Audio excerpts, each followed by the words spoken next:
desliguem o microfone para eu poder falar, porque são bastante hoje, tá? Então, para todo mundo poder escutar com atenção, tá bom?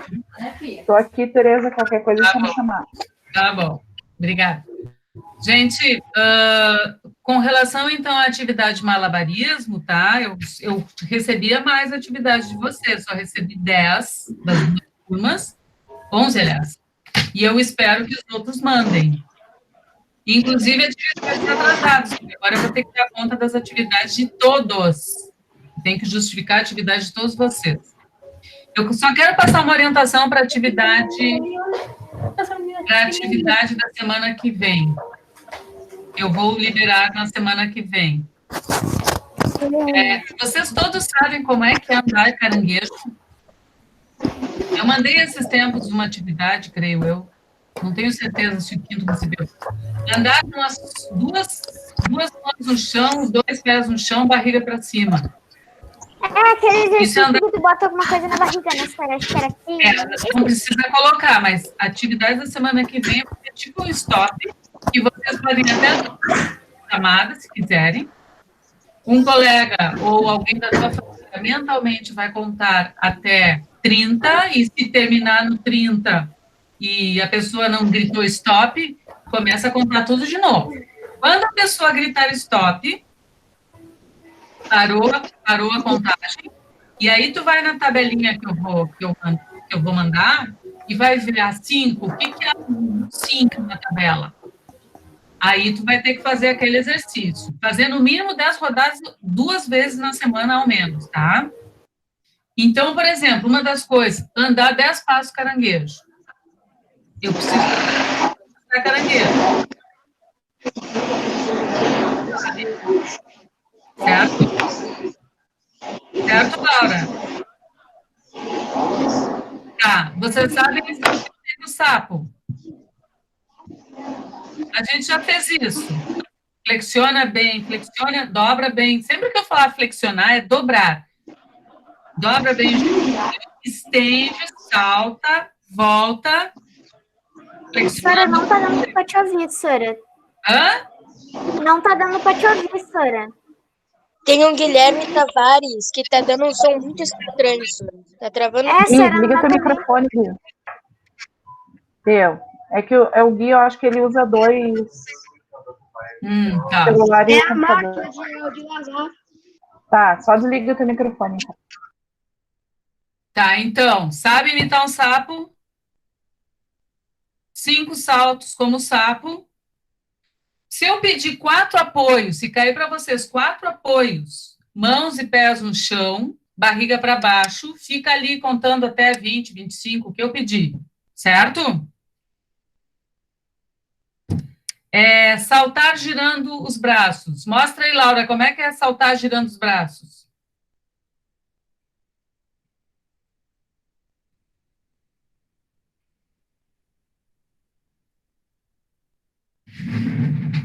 Isso aí. Tá? O que eu pedi. Vai ter uma que, se cair para vocês, é abrir e fechar mãos. Vocês têm que estender o braço, abrir e fechar mãos. É só isso daqui. Tá? Para fortalecer essa musculatura aqui. Polichinelo, todo mundo sabe fazer? Alongamento. Alongamento, a gente fez pouco, eu considero pouco, mas, ó, um alongamento de braço é esse aqui. Eu tenho que ficar 30 segundos com esse braço, esticando essa musculatura nesta posição. Se eu pedir tronco, eu tenho que ficar nesta posição, alongando aqui. Também tem outra forma, mas no caso eu estou mostrando. E depois para o outro lado. Certo? Essa vai ser a atividade da semana que vem. Registrem e me mandem. Não precisa ser vídeo, pode ser fotinho, mas façam, é simples. Certo? Então, vamos dar uma saltadinha só para ver como é que vocês estão. Hoje vamos botar 3 minutos, né? Era 3 minutos?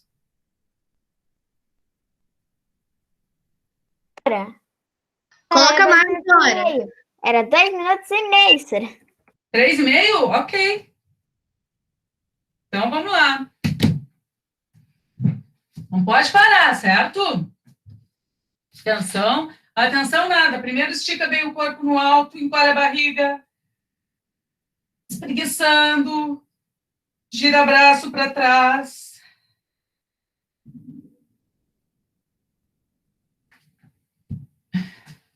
Agora alongando, vai de um lado, vai do outro, flexionando o tronco aqui, tá?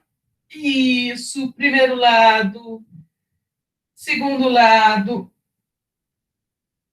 Ó, nesse exercício a gente não mexe o quadril, a gente mexe só o tronco. O quadril fica parado.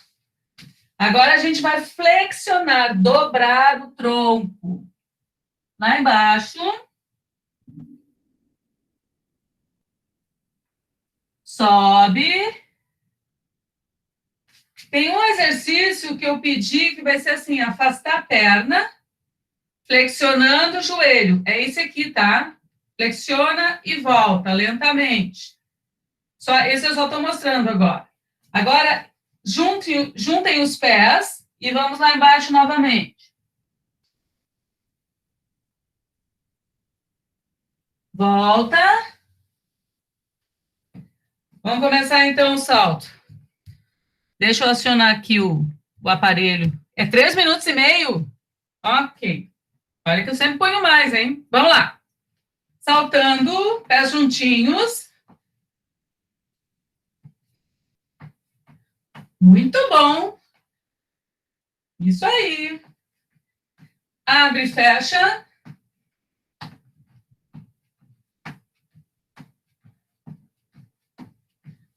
Frente e trás.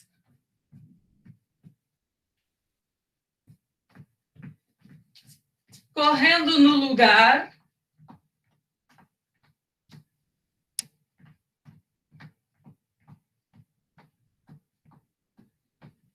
Corre mais um pouco no lugar, vai ter essa tarefa também. Muito bom, Brenda. Agora, ó, pequenos chutes para frente. Pequenos chutes. Não muito alto.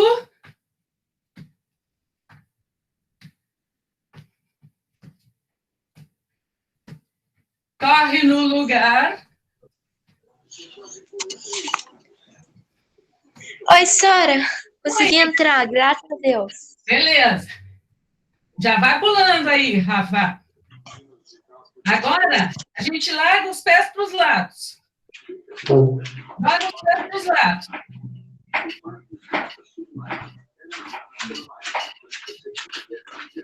Tranquilo? Corre no lugar.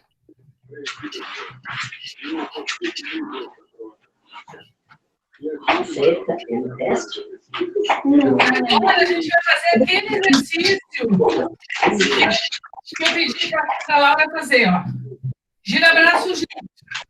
Salta e gira braço. Para tirar a cabeça. Não para de saltar.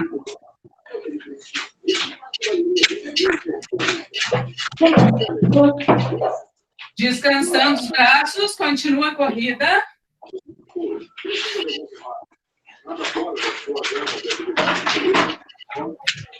Rafa Moura, fecha o microfone, por favor. Tranquilo? Agora a gente vai pular num pé só. Isso vai ter também.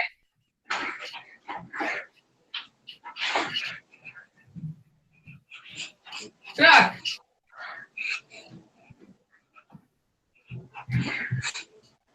Troca.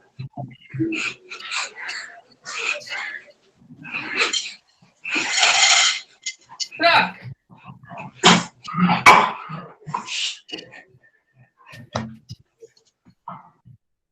Agora, correndo no lugar.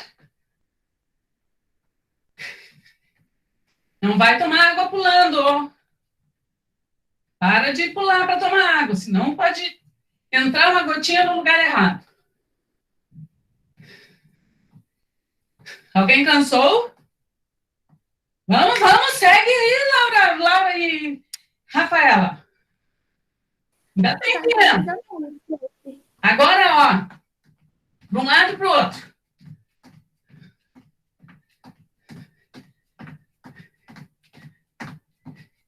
Muito bom. Normal no lugar.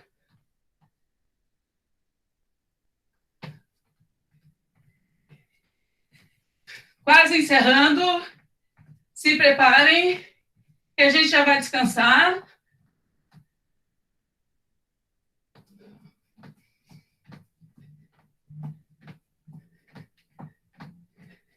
Dez segundos.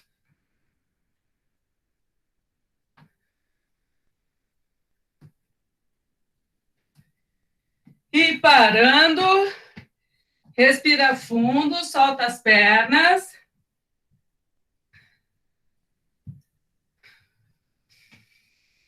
Respira fundo. Encolhe a barriga.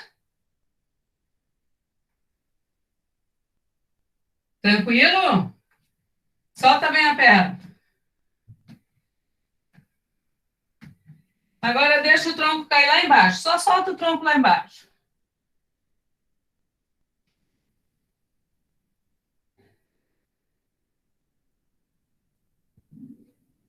E volta.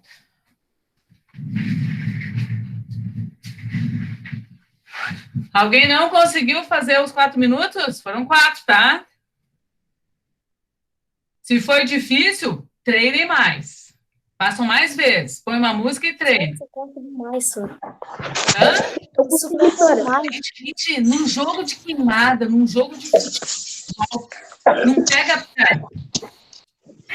pega corrente, vocês correm muito mais do que isso. Professora, deixa eu te falar, que isso daí, tipo, o que a gente aprendia no pessoal, tipo, a gente fazia muito mais que isso. Então, eu já tô acostumada a fazer. Agora, esse daí que é muito pouco tempo, nem tô mais e outra coisa, vocês estão há muito tempo parados, né? Querendo... Fala, Nicola. Eu já tô acostumada a fazer esse tipo de... Bom. Quando tu disse botar música, eu boto minha playlist e começo a dançar, Sora, sério? Isso aí. Fica à vontade. Sora, eu tô meio que acostumada a fazer essas coisas porque todo dia eu brinco na rua. Ok, com máscara? Sim.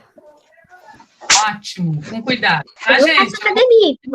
Sora, não Fazer uma corrida eu só. cheguei no meio da aula. Eu, dentro de casa, eu só fico dançando. Por causa que é a única coisa que eu faço. O que tu faz? A melhor coisa, eu coloco no YouTube um jogo de dança. Então tá. Então vão fazendo a atividade que vocês puderem fazer. E eu tenho academia, né, Sora? 10 vezes por semana. Bota o Just Dance Now ali, pronto, Sora, é só ficar dançando. Na academia. Eu também coloco o Just Dance. Beijos, então. Cadê Sabrina? Sabrina! Cuidem-se. Estou aqui. Tá isso? Beijo, então. Quer Estou falar aqui. comigo, Tchau, Rafaela? Tereza. Oi? É comigo, Rafaela? Não, com a Sora Sabrina. Então tá. Então tchau, gente. Beijos. Tchau, Tereza. Obrigada. Tchau, Sora.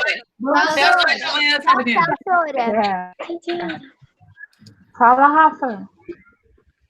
Ai, Sora, desculpa de ter entrado no meio da aula. É que eu tenho que entrar nos códigos, daí eu não conseguia. Tá.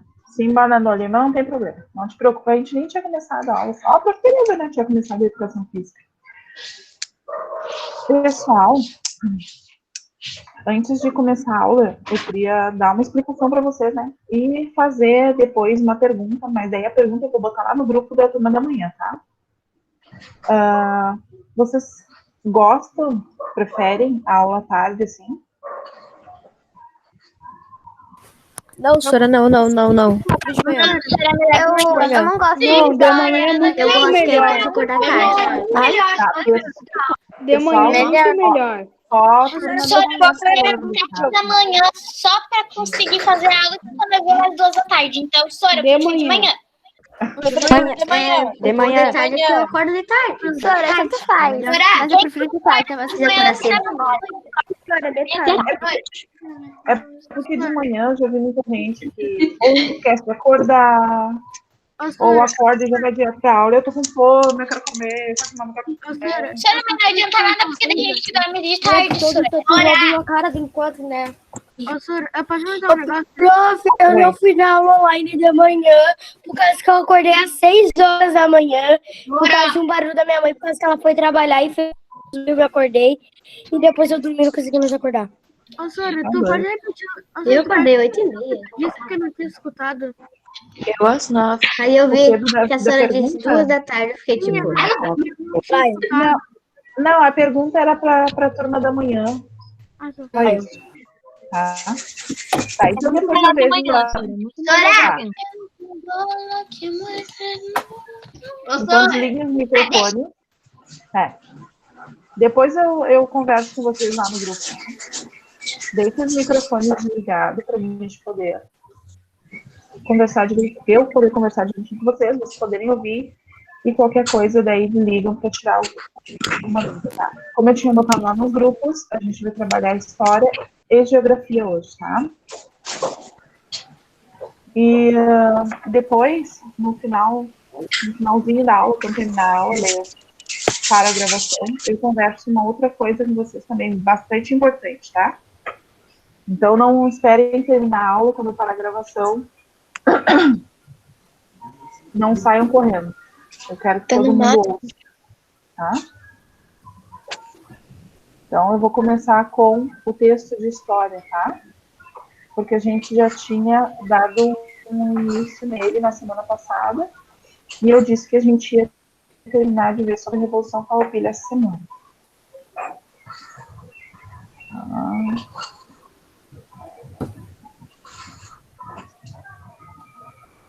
Já estou botando ele, tá?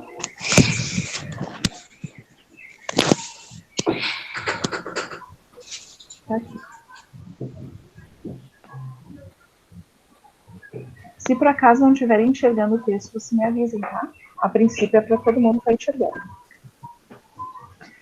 Então, na semana passada, a gente tinha iniciado o texto que eu falei para vocês que a gente ia ver primeiro a parte da independência do Brasil, né? Dos dois primeiros imperadores. Oi. Tem alguma pergunta? Tem alguma pergunta? Oi? Fala, Rafa. Ô, senhora, eu acho que o teu volume do teu telefone tá muito baixo. Tá baixo? É, eu acho que tá. Suave. É que não tá aí.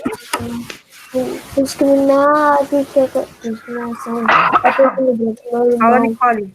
Só menino bom, com muito amor no coração. Quando tu botou o texto, eu não tô vendo. Eu não sei se é por causa de microfone, outra coisa, eu não tava vendo. Oi, Nicole. Desculpa. Oi, senhora. Tu chegou a botar o texto, Sora? Sim. Mas eu não tava enxergando. Eu tô vendo as nossas caras. Não, agora Eu não tô vocês vendo estão nada. entendendo. Eu tô vendo eu mesmo.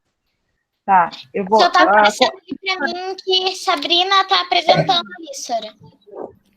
Oi, Mas não tá Pra mim tá aparecendo... Você Tá, está eu vou parar a apresentando para todos um apresentação monte de novo. de gente. Tá, eu parei a apresentação de novo, tá? Vou botar ela novamente. O que que acontece? Oi, liga o microfone. O que que acontece, Nicole, que às vezes quando eu estou apresentando, quando eu tenho que voltar a tela para vocês, porque eu não enxergo vocês, tá? Eu enxergo só o texto.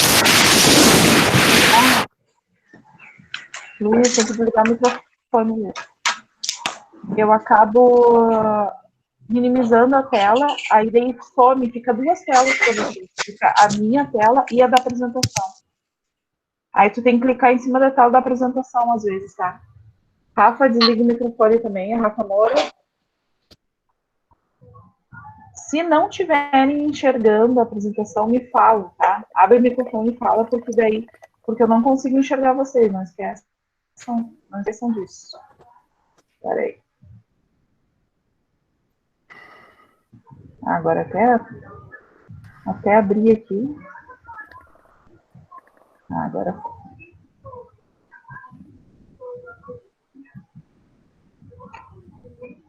Ô, senhora, eu não tô vendo. Não comecei ainda, calma aí.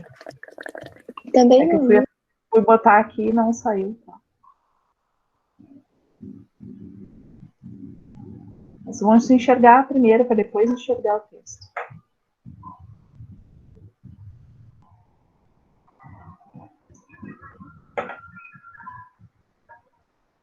Então, como a gente tinha começado a semana passada, tá? Falando do Dom Pedro I, do Dom Pedro II, que era importante vocês saberem dessa troca do trono, né? Para começar a entender um pouco ali da parte da Revolução, tá? Deu, Então, senhora, aqui, tô enxergando. tá bom. Então, aqui vai tocar de novo nesse tema, tá? Então, a gente parte para a parte da Revolução ali. A Revolução Farroupilha, que também foi chamada de Guerra dos Farrapos, né? Aconteceu de 1835 a 1845, então durou 10 anos. Ela explodiu no Rio Grande do Sul e configurou-se, o que configurar? Ela se tornou uma das mais longas guerras do Brasil, tá? Dentro do território nacional. Ela durou 10 anos e foi liderada pela classe dominante gaúcha. Quem lutava, quem ia na parte da frente, né, que dava a cara a tapa, como a gente fala, era a parte mais pobre. Só que quem comandava, quem dava as ordens, eram os fazendeiros. Bento Gonçalves era um fazendeiro gaúcho, né? E junto com os outros fazendeiros foram eles que, não vou dizer arquitetaram, mas foram eles que programaram e com um apoio, né, das camadas mais pobres, eles lançavam as suas ideias, né, a gente vai ver quais eram as suas ideias, e com a ajuda da população mais pobre, eles conseguiram entrar nessa luta, porque sozinhos, né, só eles não iam ter o porquê de conseguir essa luta contra o Império. Então, quais foram as causas?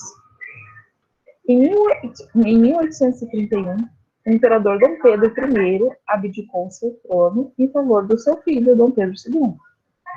O problema é que ele ainda era uma criança, lembrem, ele tinha apenas 5 anos de idade, e não obedecia às determinações da maioridade da antiga Constituição para ter, de fato, reinar o país. Então, se deu início a um período de regência. É um período que o governo fica em transição e para administrar o Brasil até que o novo imperador tivesse idade suficiente para governar. Mas os gaúchos já andavam insatisfeitos. O que é insatisfeitos? Eles não estavam gostando já da regência do Dom Pedro I. Por quê? Porque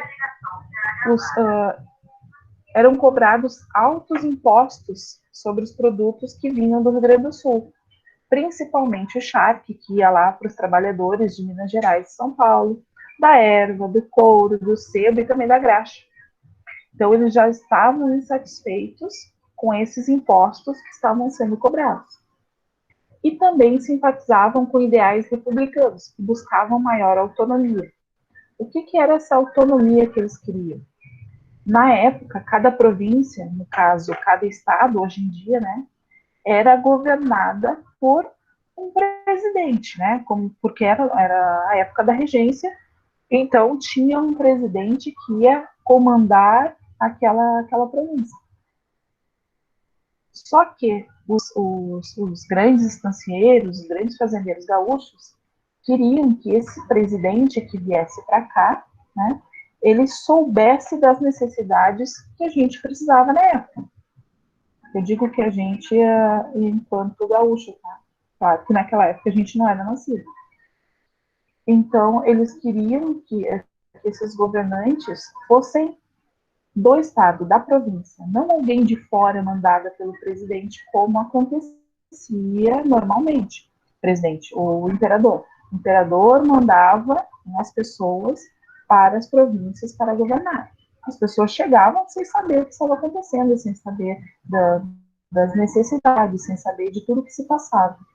Então, os grandes fazendeiros já estavam chateados, já estavam insatisfeitos com o preço alto dos impostos, e ainda mandavam um governante para cá que não sabia de nada, que não entendia do charque, que não entendia desses valores, né? Então, por tudo isso, eles acabaram se revoltando. Não foi só pelo preço do imposto que era cobrado no charque. Não era só o charque. Era além do charque, também a província, eles queriam que o governante, que o presidente, né, fosse alguém que já residisse aqui, não que viesse alguém de fora. O conflito. No dia 20 de setembro de 1835, os revolucionários comandados por Bento Gonçalves tomaram a cidade de Porto Alegre. Isso foi em 35, tá? Só que para chegar até Porto Alegre, eles fizeram um bom andamento pelo meio do Rio Grande do Sul. Eles passaram por onde hoje é Guaíba, porque eles poderiam lá de Guaíba enxergar a cidade de Porto Alegre, ver como é que eles iam entrar na cidade, né? Porque não existia polícia, mas existiam os guardas do Império. E os guardas do Império sabiam desse propósito dos revolucionários, então eles já estavam tentando proteger a cidade.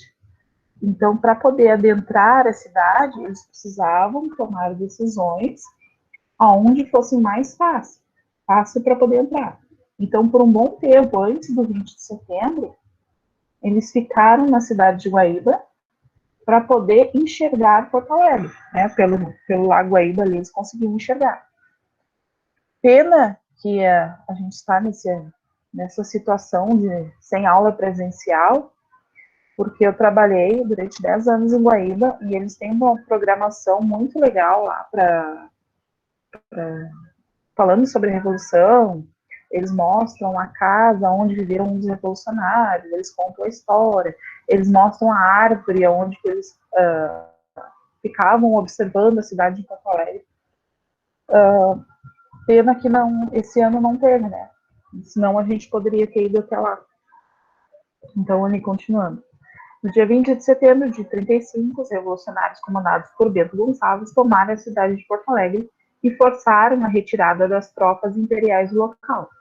Os revoltosos exigiram a nomeação de um novo presidente, mas o novo governante não agradou os farroupilhas, porque não era alguém daqui.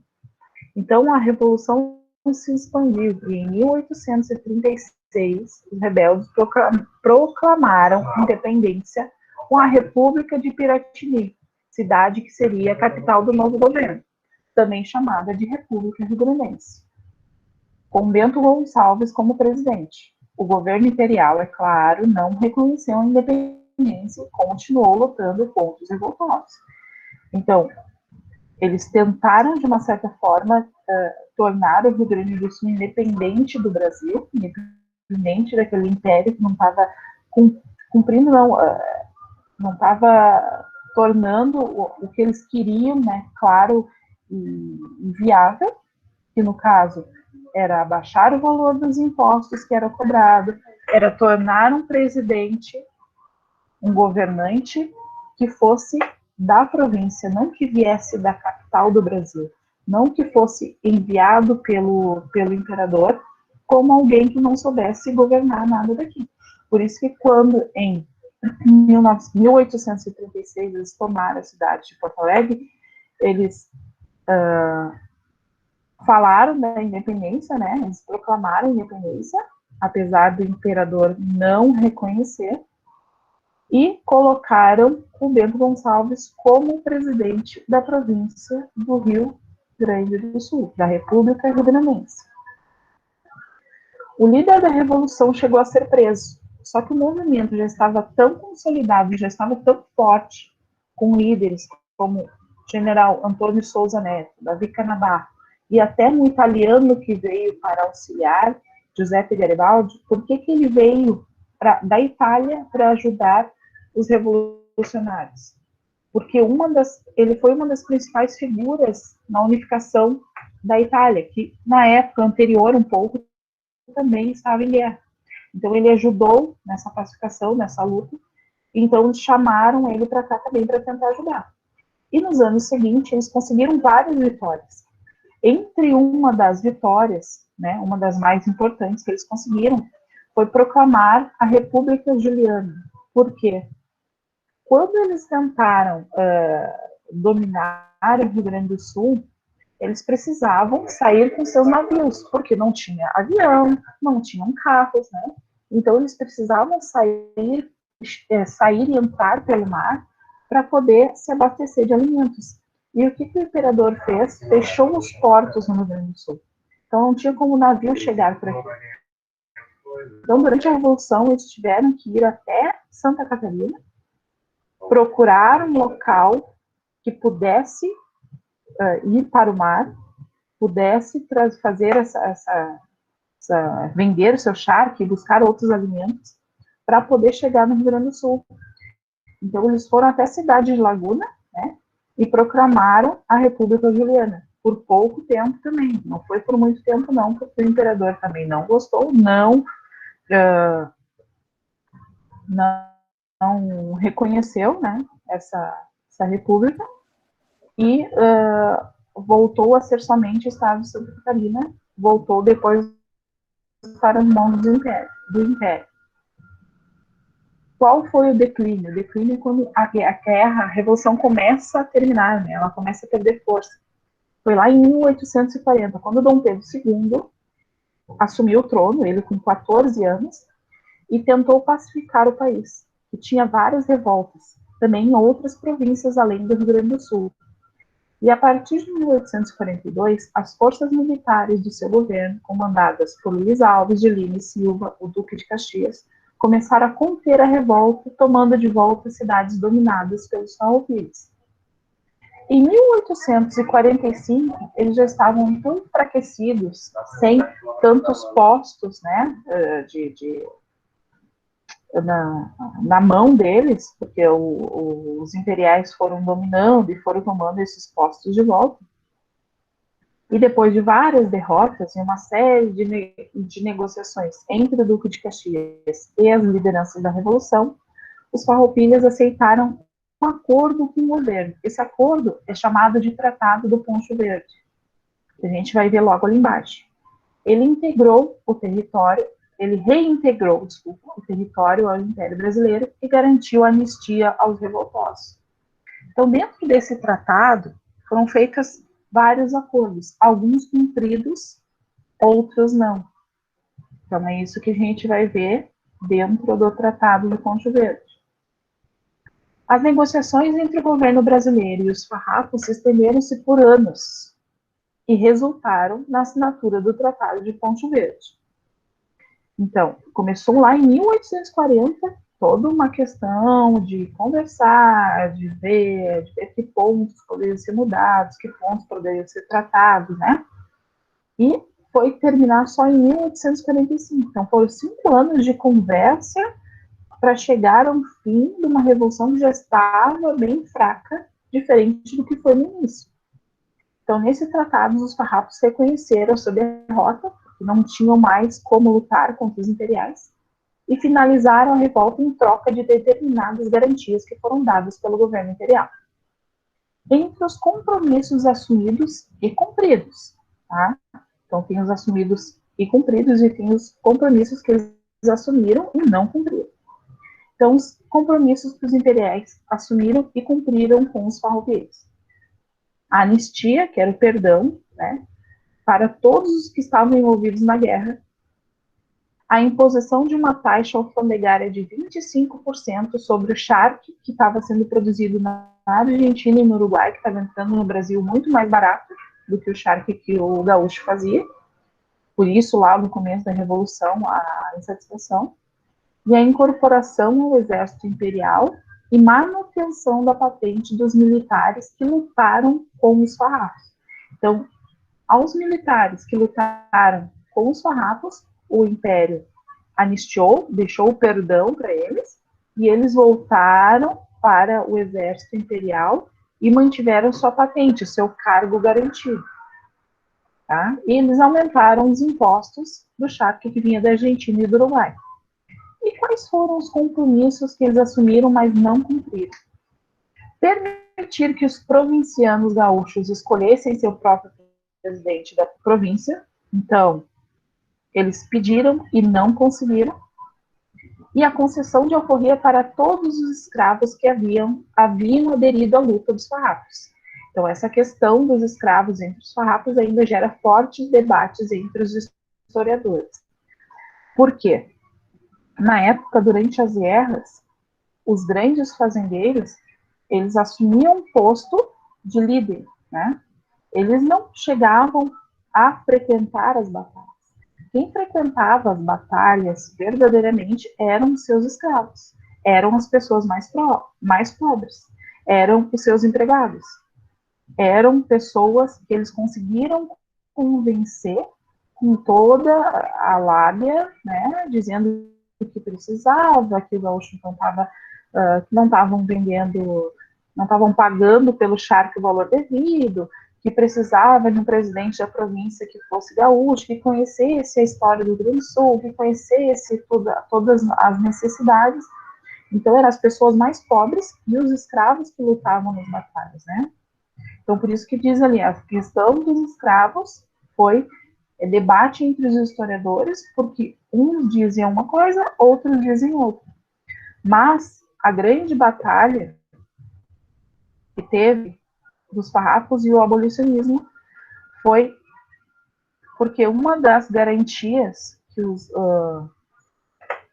escravos deram, só um pouquinho que eu preciso permitir alguém aqui, que os escravos deram, não, que os farrapos deram aos escravos, é que se eles lutassem a favor dos farrapos, ao final da guerra, eles seriam alforriados. O que era alforriados? Eles receberiam sua carta de apoio e estariam livres. O que não aconteceu. Então, vamos ver o porquê. Os farrapos e o abolicionismo. Apesar da Guerra dos Farrapos ter sido um movimento com alguns ideais liberais, ela em si não tinha caráter abolicionista. Ela não foi feita, ela não foi pensada para apenas libertar os negros de uma escravidão que acontecia ainda. Tanto que Bento Gonçalves era um dos mais ricos e era um dos que mais tinha escravos em seu nome. O fim do trabalho escravo não era uma unanimidade entre os farrapos. Alguns queriam e outros não queriam. E por isso não estava em sua pauta promover a abolição da escravidão. Sabe-se, inclusive, que o grande líder de movimento, Bento Gonçalves, após morrer, ainda deixou de herança, imaginem, deixar de herança escravos para os seus filhos. Então, ainda, apesar de promover a bandeira de que o escravo que lutasse a seu favor seria alforriado, não foi o que aconteceu. E não era esse o objetivo principal. Essa foi uma fala para que os escravos participassem da Revolução.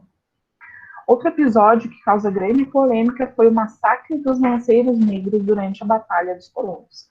Os lanceiros negros, durante a Revolução Farroupilha, eram os escravos, claro, né, que primeiro chegavam na frente da batalha, né? Eles tinham as lanças e eram com isso que eles lutavam. Então, eram os primeiros a sofrer o massacre, eram os primeiros a morrer durante uma batalha. Os mais ricos sempre ficavam por último, quando iam. Então, a polêmica, né, dos lanceiros negros é a Batalha de Porão, que aconteceu em 14 de novembro de 1844, enquanto as negociações de paz estavam em andamento. O que dizem os historiadores, os pesquisadores que foram atrás, né, de toda essa batalha? Eles dizem que durante esse evento, a tropa de lanceiros negros, que era comandada por Davi Canabarro, um dos estancieiros, grande fazendeiro, foi atacada de surpresa pelas tropas imperiais de Moringue, que era um dos soldados imperiais. A grande polêmica estava no fato de Canabarro supostamente saber da presença das tropas imperiais na região, e mesmo assim ter desarmado a sua tropa de lanceiros. O resultado foi que os lanceiros negros foram massacrados pelas tropas imperiais. esse acontecimento levou alguns historiadores, baseados em documentação, a concluírem que o ataque aos lanceiros negros havia sido acertado entre os líderes dos farrapos e o governo. Esse pacto foi motivado pelo fato de que o Império não aceitava alforrear os negros fugidos que tinham aderido às tropas dos farrapos. E para resolver a questão, uma emboscada contra eles foi armada. Por quê? Eles prometeram alforrear. Então, terminando a guerra, assinando um acordo de paz, eles teriam que cumprir. Então, o que eles pensaram, né? De acordo com documentação baseada, não é uma coisa assim que eu tirei da minha cabeça, não é uma coisa que eu peguei da internet do nada, tá? Então, de acordo com a documentação, alguns historiadores, né, concluíram que esse ataque aos lanceiros negros foi um acordo entre o Davi Canabarro, que era um comandante dos lanceiros negros, e as tropas imperiais. Porque em uma noite, nessa batalha de Porongos, foi durante uma noite, Davi Canabarro desarmou todos os lanceiros, né, eles foram descansar, e ele tirou todas as armas, todas as lanças que eles tinham, e acabou a tropa imperial atacando os lanceiros, atacando toda a tropa do Davi Canabarro. É claro que ele não morreu. Davi Canabarro, né, era o estancieiro, era o rico, era o que fez acordo com o Império. Só que os lanceiros negros morreram. Morreram para não serem alforreados. Morreram para não servir de exemplo a outros negros que na época eram escravizados, né? De que, eu vou participar de uma guerra, vão me dar alforria, eu vou ser livre. Como não era aceito pelo Império, né, a alforria dos negros, ainda mais de negros que fugiram para participar das tropas dos farrapos. Então, para resolver o problema e não soltar, libertar todo mundo e causar, de repente, uma revolta maior com os outros negros ainda que estavam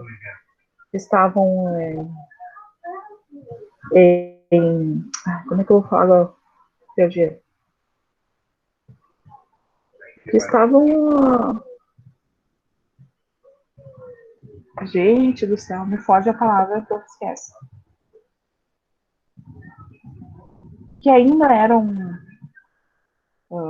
escravizados, né? Então eles preferiram matar todos os negros em uma emboscada, né? E dizer que foi um acaso da guerra, não foi nada programado. Mas historiadores já descobriram que foi programado, sim. Tá pisando nas massinhas, Vou parar a apresentação aqui.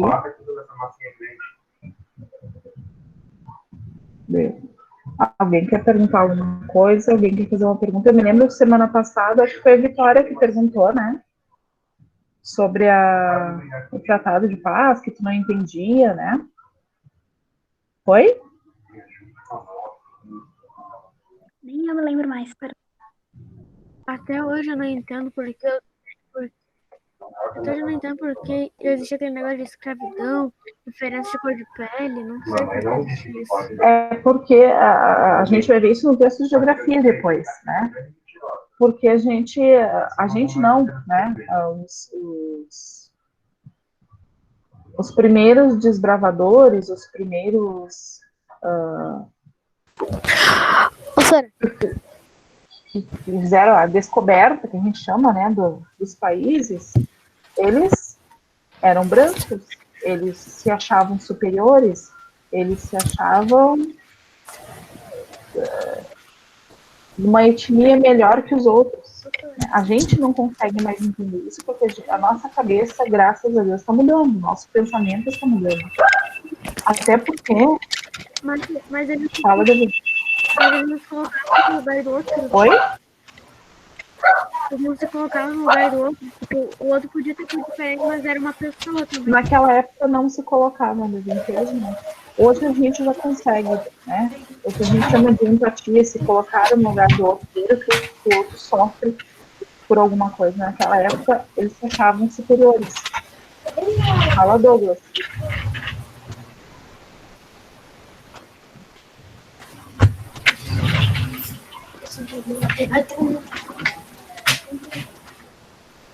Douglas, se não quiser falar, só fecha o microfone, senão tá atrapalhando os teus colegas.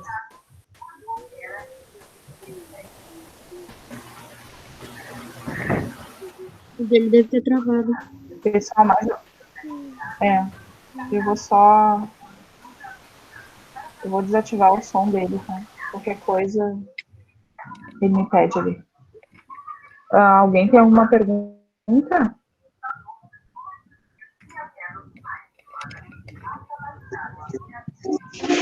O ruim é que eu não posso ver quem tá com letrinha, né? Aí eu não sei se tem dúvida ou não. Deixa assim de você. Fala. Eu tenho uma dúvida, mas vai dar aula. Fala. Quando começar o 6º ano, a gente vai pra aula, pra escola? O ano que vem? Sim, pra escola. Tá, final da aula, depois que a gente acabar a parte de geografia, tu me perguntas de novo? Tá. Tá, daí eu não deixo na gravação ali, eu te pergunto e depois eu te respondo ali, tá? Então, se ninguém tem alguma pergunta, não sei essa do Davi, a gente pode passar para a parte de geografia. Já existiu mais depois de Dom Pedro II, teve Dom Pedro III ou só parou ali? Não, ele foi, acho que foi o último imperador, Dom Pedro II. Tá. Mais alguém? Eu vou passar para a parte de geografia ali, que a gente vai dar introdução a isso que o Davi perguntou, né? A isso que o Davi tem dúvida. Por que naquela época, claro que a gente não vai falar daquela época, né? Mas a gente vai falar dos dias atuais. Mas muito, né, do que a gente vai tratar ali, naquela época não era respeitado. Né? Como eu disse antes, por que da escravidão? Porque os europeus se achavam superiores a qualquer outro tipo de etnia que não fosse a deles. Mesmo eles sendo mistura de várias etnias, né? Porque hoje em dia, ninguém é 100% puro, ninguém é 100% italiano, ninguém é 100% brasileiro. A gente tem misturas de outras raças, né, que formam a nossa população.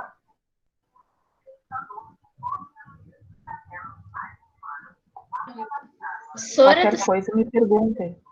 Oi? Sora do Fale céu. que eu tô ouvindo. Calma aí que meu pai não tá aqui. Sora, eu vi uma abelha e daí eu tava com pena dela, Sora, porque ela tava só zonzando aqui. Daí eu fui pegar o mel numa faca e dar pra ela. Daí a partir daí eu botei ele num prato melzinho. Agora tá infestado de abelhas, Sora do céu. Ah, claro. Olha a imaginação da Brenda. Olha a imaginação da Brenda. Meu Deus do céu. Brenda. Ó, desligue o microfone para poder falar. A abelha não é galinha para tirar a pena dela. Só ligue quanto alguma dúvida. Tá? Então, a cultura brasileira da diversidade à desigualdade. É um texto longo, tá? Mas é um texto que gera bastante debate, bastante conversa, certo? A cultura brasileira é diversificada e não exclui a evidente desigualdade social. A desigualdade social, uma característica marcante de nosso país, é atestada pela evidente hegemonia de uma classe social. Oi. Quero acabar a aula. Não tem horário para acabar a aula. Tá. Sora. Marcar um horário no final, tá? Sora. Sou a Barbie gorda. Oi. Tu tá em histórias ou geografia? Geografia. Tá bom. Tá? Então, a desigualdade social é marcante no nosso país, é uma característica marcante e é atestada pela hegemonia de uma classe social nos processos de divisão social do trabalho e de divisão da renda, além dos fatores como acesso à saúde, educação, saneamento e segurança. Então, o que isso quer dizer? Que a desigualdade social dentro da cultura brasileira é bastante visível, a partir de que uma classe se acha dominante, né? Porque tem um trabalho melhor, tem uma renda melhor, tem mais acesso a algumas coisas do que outros, né? Isso tanto quanto valores em dinheiro, quanto valores em cultura também. É comum a gente escutar que o Brasil é um país miscigenado. O que é miscigenado? Alguém saberia me dizer o que é miscigenado? O que é miscigenação? É um país que tem uma cultura grande, variada, miscigenado é mistura. Então, é um país que tem um vasto tipo de variedades culturais e várias crenças religiosas que dizem ali sincréticas, é mistura de religiões. Então, o Brasil é um país que a gente pode dizer é um país abençoado por ser miscigenado, por ter sido criado, evoluído, né, dessa miscigenação, dessa mistura de cultura, dessa mistura de povos, dessa mistura de crenças, dessa mistura de religião. Então, de fato, a formação étnica do povo brasileiro ocorreu primeiramente com a miscigenação entre os povos africanos. Portugueses, que também tinham dentro da sua linhagem a miscigenação de diversos povos europeus. Não é porque os portugueses vieram para cá, eles são somente portugueses. Eles tinham dentro da sua linhagem, né, dos seus antepassados, traços da mistura entre povos europeus que também eram diferentes, nem todos são iguais. E terminando nos nossos povos indígenas. Então, ao longo do tempo, desde o início lá da República, o Brasil recebeu imigrantes italianos, japoneses, alemães e de outros países sul-americanos. Eu só interrompo porque tem alguém querendo entrar, tá? Alguém sai da reunião e depois quer entrar com outro. Acho que foi o Douglas. Né? Então, esses outros povos que vieram para cá atestaram que, tomando o significado de cultura por uma concepção geral que envolve os hábitos, costumes, culinária, as crenças e o modo de vida geral do povo. Então, o Brasil é realmente vasto. Vasto não só de tamanho, mas vasto de cultura, de costumes, de hábitos, por ter recebido lá na época, logo depois dos portugueses, esses imigrantes que vieram para cá. Imigrantes que vieram fugidos dos seus países por causa da guerra, imigrantes que vieram por querer vir a um país novo, desconhecido para muitos, né? E imigrantes que vieram para cá, trazidos para serem escravizados, como os negros que vieram da África. Mas toda essa cultura que veio ou porque quis ou obrigado, né? Ele só veio significar ainda mais para essa vasta cultura que nós temos hoje em dia. Então, o elitismo cultural, que apesar de toda a vastidão cultural brasileira existe por aqui, também é fator estruturante para a manutenção das desigualdades sociais que privilegiam etnias, classes sociais e religiões. Elitismo cultural é tu se achar mais ou melhor que o outro, ou porque tu é de outra raça, ou porque tu é mais rico, ou porque tu é de uma região diferente. Eu sou mais importante porque eu nasci e moro em São Paulo, que é um grande estado, que recebe mais dinheiro que todo mundo. Então, o nordestino que mora no Nordeste, ele é inferior a mim, tá? Isso é elitismo cultural de acordo com regiões. Formação e diversidade cultural da população brasileira. O território brasileiro era habitado até 1500 pelos povos nativos, os índios, né? Os europeus vieram para cá, achando que estavam chegando na Índia, então chamaram os povos que encontraram aqui de índios. Só que, porém, não havia apenas uma tribo. Cada tribo possuía seus costumes, suas crenças, suas culturas, e isso também se misturou. Com a captura e escravização dos povos africanos, podemos observar uma vastidão cultural semelhante à dos povos indígenas, pois não havia só uma tribo de onde os portugueses capturavam os africanos, ou só uma cultura africana. Tá?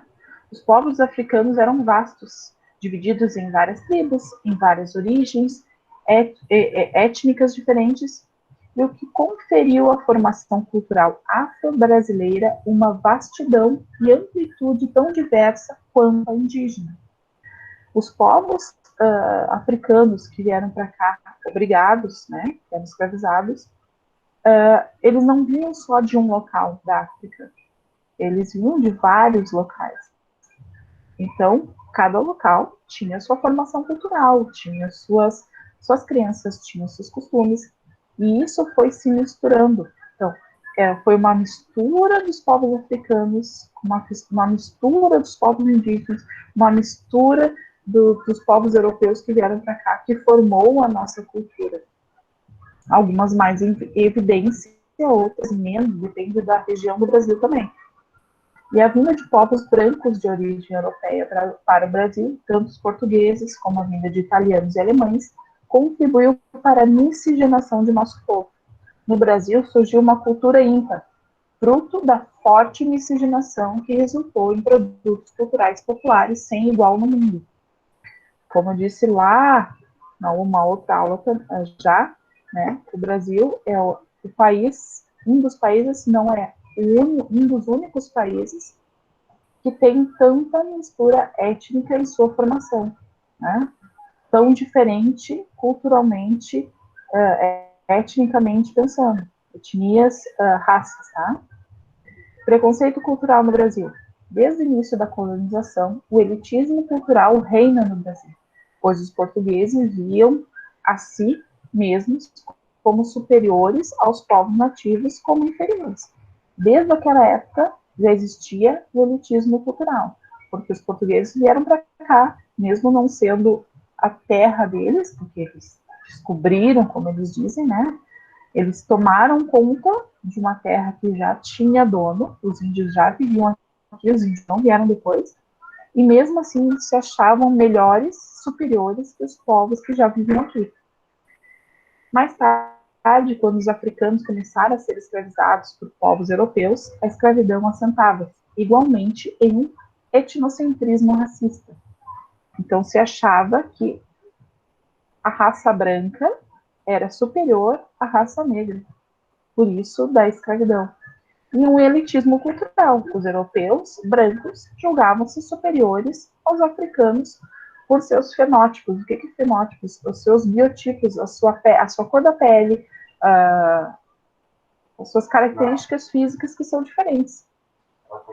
E as características culturais também, que no julgamento dos próprios europeus eram superiores. Então, sempre se achavam superiores aos outros. Hoje, podemos falar da existência de um elitismo que culmina na discriminação daquelas pessoas marginalizadas, que estão à margem da sociedade devido à exclusão social. E um racismo estrutural. O racismo estrutural, muito forte no Brasil, é um tipo de racismo velado. O que é velado? Ninguém fala, entendeu? Existe, mas ninguém fala. E indireto. Ele pode ser manifestado por meio de dados socioeconômicos, como os que apontam que os negros ganham, em média, R$ 1.200 a menos que os brancos, segundo o levantamento do IBGE. Então, nossa, Sora, que diferença grande. Esse racismo velado, esse racismo escondido, né, é o que hoje em dia a gente tenta abolir, né? Então, isso é um dos pontos socioeconômicos, um dos. Outros também existem em que os negros conseguem menos cargos Como assim, primeira vez na mesmo uns cargos menores, né, de presidência, eles alcançam menos, né? E os negros, hoje em dia, estão tentando se elevar, né, tanto em cargos de empresas, quanto em estudos também. Oi. Professora, como é que deve ser, né? Tipo, tu ganha menos de R$ 1.200 do que uma pessoa e ainda ser maltratado, sabe? Ser vendido, ser automático. Hoje em dia não existe mais esse tipo de escravização, tá? De venda de pessoas por seu racismo. Mas como é que se sentiu naquela época? Não, deveria ser horrível, né? Imagina tu na pele de uma pessoa que não era tratado como uma pessoa, era tratado como um objeto, né? Então, esse tipo de racismo arrasta-se sorrateiramente desde a abolição da escravidão, que deu a liberdade por direitos aos negros escravizados, mas não deu suporte educacional, econômico e de assistência básica para que aquela população pudesse se organizar a sua vida. Então, o que eles fizeram, né? Deram a liberdade e se virem. O que é dar liberdade e se vira? Eles não têm o suporte da educação, eles não tinham direito à escola, eles não tinham direito a empregos, eles não tinham empregos, né? Eles não tinham assistência básica. Então, o que adianta tu libertar alguém e não ter como aquela pessoa evoluir, crescer, como a gente pretende sempre ser, né? Então, toda essa busca que eles estão hoje em dia, tá? Professora, Oi. Quem é que criou o racismo? Quem criou? Sim, quem é que tipo falou que... Quem foi a primeira pessoa que falou que preto não é uma cor, que tem que ser escravizado, assim, tem que ser maltratado? Isso eu não sei te identificar, Davi, assim, quem criou, quem fez, né? Eu não tenho como te dar esses dados agora. Isso já é de muito diferente.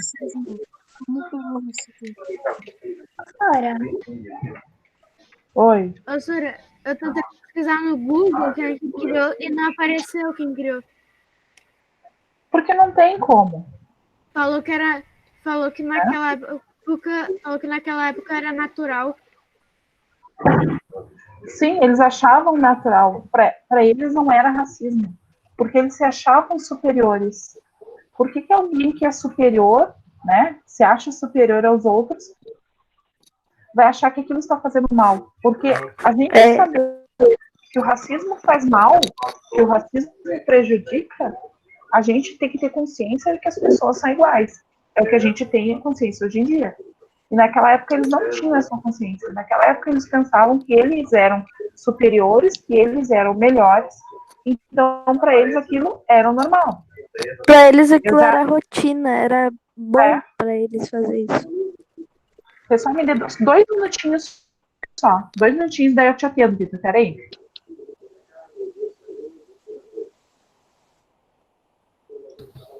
A senhora me deixa no vácuo.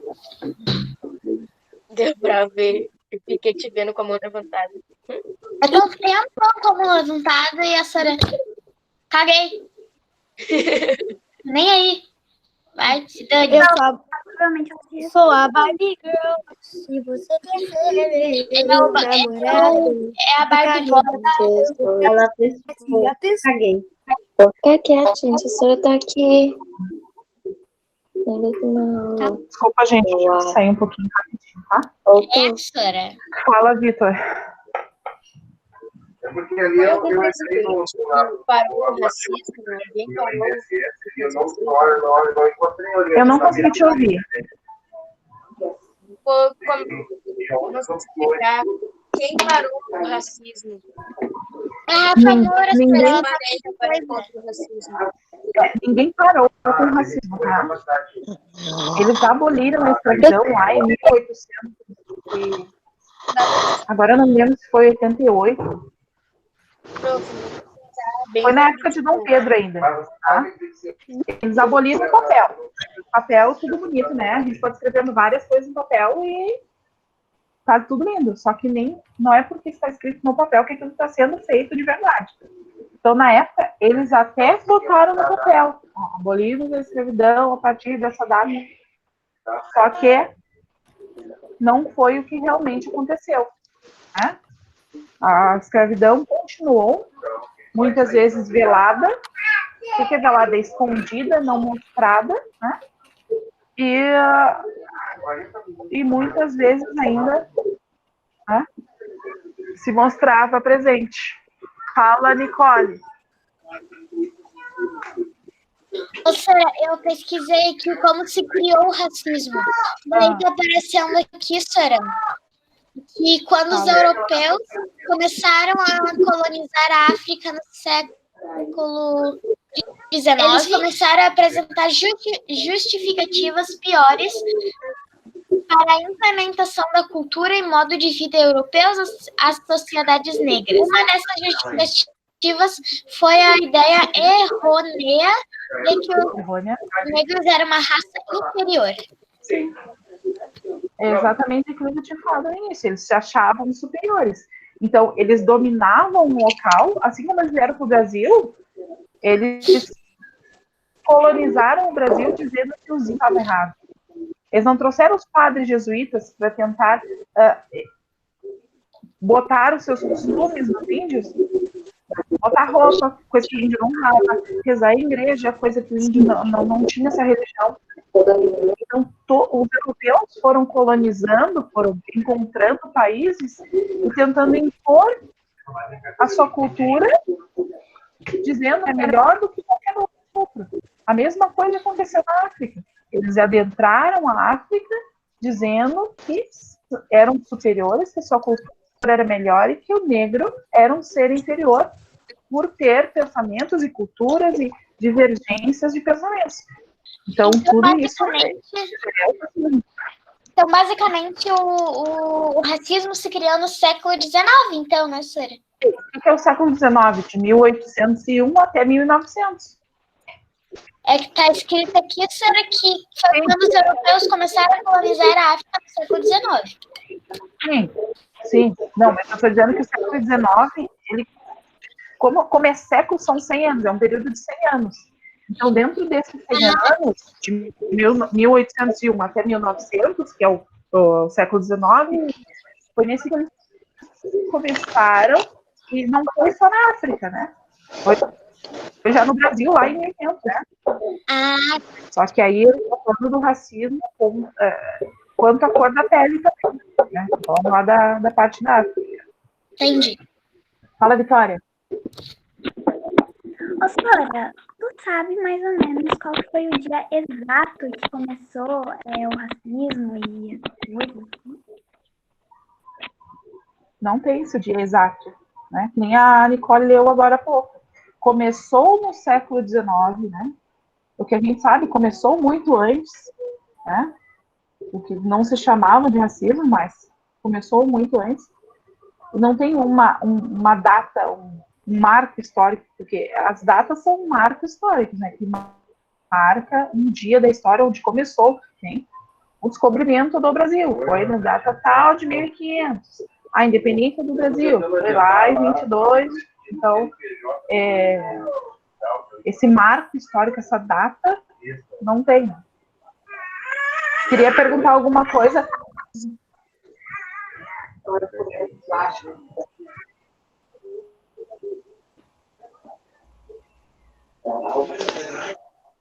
Queria perguntar uma coisa, Rafa. Rafaela Moura? Não. Guilherme? Sabe como é que é? 92. Oi. 118. Pode perguntar agora o que eu tinha falado antes? 120 no final, isso. Não ouvi, Guilherme. Eu posso perguntar o que eu tinha falado antes, no finalzinho da aula? Pode, pode. Quando começar o sexto ano, a gente vai para a escola. Não terminou a aula ainda.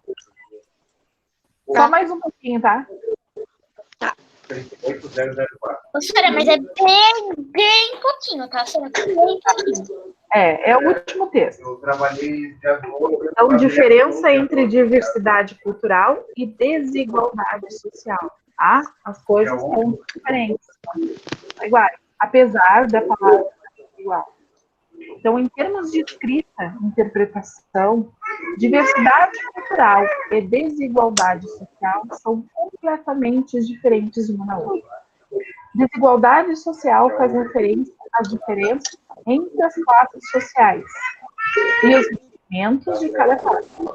Diversidade cultural faz referência à vasta quantidade de culturas diferentes que existem no nosso território. Então, a diferença entre a desigualdade da sociedade, que pensa no quanto as pessoas ganham, né, valores, rendimentos, e desigualdade e diversidade cultural, que é de acordo com a quantidade de culturas que está impregnada, que eu digo impregnada, é que a pessoa tem para si, tá? No Brasil, a associação entre desigualdade social e diversidade cultural é possível, pois apesar de nossas diversas formações culturais, a exclusão social apresenta-se como um fator de exclusão que se manifesta majoritariamente por meio da diferença entre as diversas culturas que formam a população brasileira. Então, já te dou a palavra. O que esse texto nos traz? Né? Muitas vezes não é a diferença, a desigualdade social não vem pela diferença de culturas, porque a gente é uma mistura de cultura. Mas muitas vezes a desigualdade social vem por esse pensamento que a gente chama de pensamento elitista, de pensar que eu sou melhor do que o outro, que eu ganho mais do que, por exemplo, assim, um político se achar melhor porque ganha mais do que um professor, né? Um político se achar melhor porque ganha muito mais do que um servidor que trabalha no recolhimento do lixo. Então, essa é a desigualdade social diferente da diversidade cultural, porque adquirir cultura, qualquer um que estude, que se aproprie, né, dessa cultura consegue. Agora, a desigualdade social já vem impregnada, né, não como racismo, mas como um conceito de que eu sou melhor porque eu ganho mais do que o outro. Meu trabalho representa mais na sociedade do que o outro. Isso que a gente tem que ter em mente também. Quem queria perguntar alguma coisa ali? Sem ser a pergunta do Guilherme. Fala, Breno.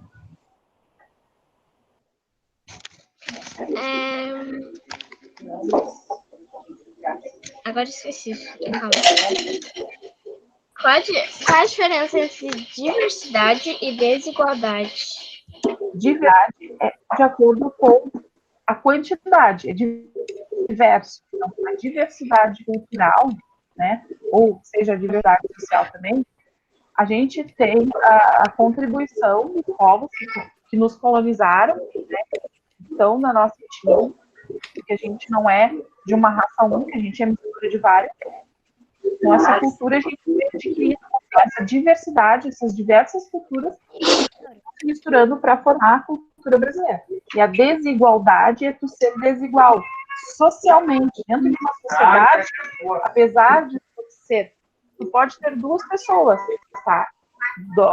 Dois homens.